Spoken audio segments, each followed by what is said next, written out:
Are you in a relationship that is not quite playing out the way you imagined or the way it should? Are relationships supposed to work just because it started or just because it exists?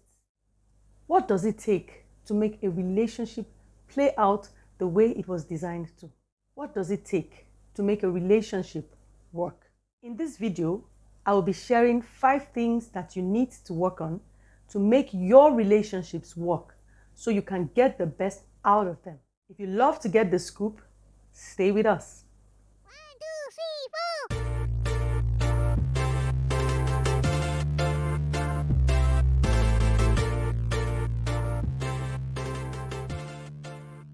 If you're just meeting me for the first time, hello, my name is Ruth and you are welcome to my channel where sugar meets spice. Here, you learn tips and hear stories that will help you activate your potentials, build a balanced personality, and clarify your purpose in life.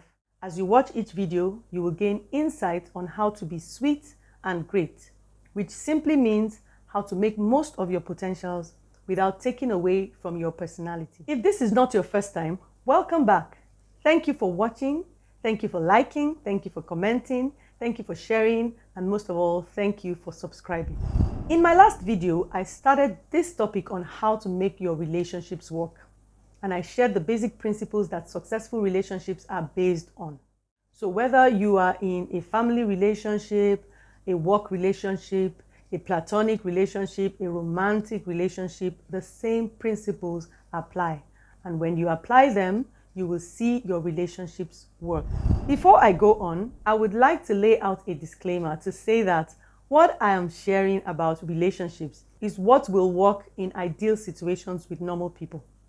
We live in a world where not all situations are ideal and not everyone is normal. And trying to interact and relate in that situation or with those people as you would do otherwise may not be as effective. So please note that as you listen, and please drop your comments to say what you may think about the tips and the things that I'm sharing. If you haven't watched the first part of this video, it will be great for you to watch it afterwards. So please watch, like, share, and you know the drill, subscribe. So, what are the 5 things to work on to make your relationships work? The first thing to work on is the calling. Yes, the calling. For any relationship to work, that relationship must be identifiable and intentional. It must be identifiable in that it is clearly called something or defined somehow. And each party in the relationship must be clear on that definition. It must be intentional also in that the calling, that's the calling, the purpose of the people to that relationship and the purpose of that relationship must be clear. The expectations also must not just be specified, but the obligations in that relationship must be fulfilled. Nothing hurts a relationship or the people in it than when purpose is not known, when expectations are not met, and when obligations are not acknowledged. So you find people destroying their relationships just because they have not taken the time to understand what the relationship is, why they are in it, or how they should go about it. Some interact their way into all sorts of things we call situationships in an unsuccessful bid to connect to people on some levels. But this usually does not work out because the two parties do not have a common ground or a meeting point of understanding who they are, what their calling is in the relationship, or what the relationship is all about. So for relationships to work, the people in the relationship must work on identifying and clarifying what the relationship is and why it is. Every relationship, especially those family and romantic ones that are initiated almost involuntarily, is worth taking the time to work out and ensure that you are all on the same page. The second thing to work on is confidence. As much as self-confidence is required in a relationship, confidence in the other party is equally important. And that is where trust comes in. Confidence is the belief or the trust that you can rely on someone or something. And when that is in place, you will have a working relationship. So someone once said that a relationship without trust is like a cell phone without network. So all you can do is play games. That is so true. Trust or confidence is so important that the remaining 3 points I'm going to be sharing, 3 points of focus to work on, are linked to this thing called confidence. So confidence in yourself or another person is not something that comes easily. It is built, it is worked on, and it takes time. So like the foundation of a building is a key area that needs stronger components and longer time to further strengthen.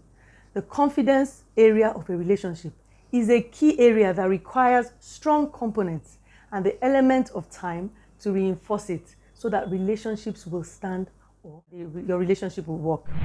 The third thing to work on is care. There's a quote by Theodore Roosevelt that says, "Nobody cares how much you know until they know how much you care."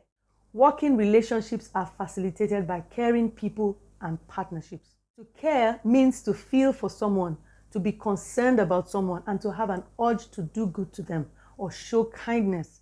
Every normal human being has a fundamental need to be loved, to be cared for, to be accepted, and that is why we are all born into relationships, or that is why we get into relationships.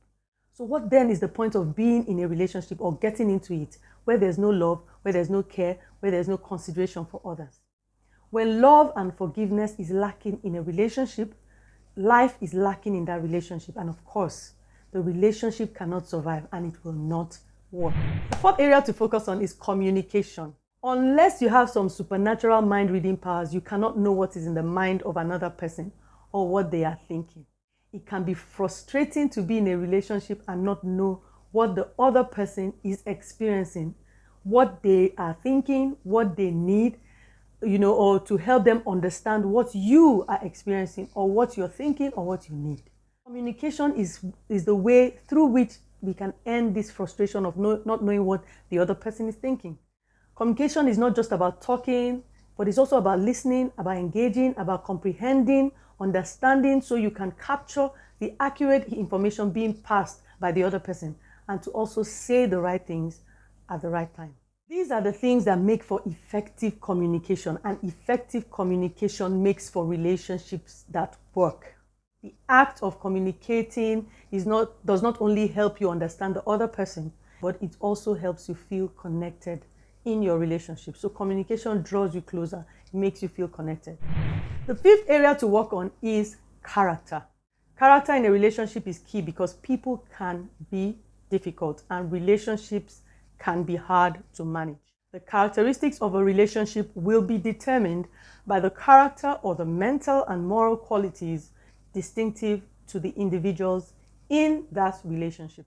It takes patience, it takes commitment, it takes resilience, it takes grit, it takes honesty, integrity, and a strong sense of responsibility to make a relationship work. Where this is lacking, character is lacking.